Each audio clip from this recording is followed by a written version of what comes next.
No hei, olet saapunut Marjatan kanavalle ja tätä myötä myöskin lähdössä mukaan matkalle kanssani.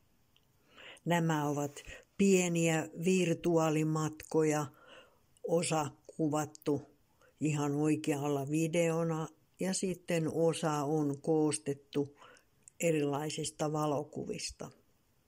Toivon kuitenkin, että viihdyt näiden asioiden parissa. Niin ja sitten, jos sinä etsit täältä aiemmin täällä olleita virtuaalista ruusua tai laiskan kokin koitoksia, niin nytpä sinä joudut siirtymään uuteen osoitteeseen. Osoite näkyy tuossa tekstissä ja sen myötä voin sitten sanoa, että siellä asiat näissä merkeissä päivittyvät. Vielä muutama sana, kuka minä olen tai paremminkin mikä minä olen.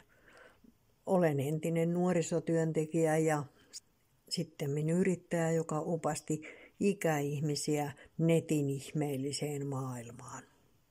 Nyt olen sitten eläkkeellä oleva elämän nautiskelija ja se on oikein hyvä. Toivon, että viihdyt kanavalla ja tilaa kanava, niin saat aina tiedon, kun tänne tulee jotain uutta.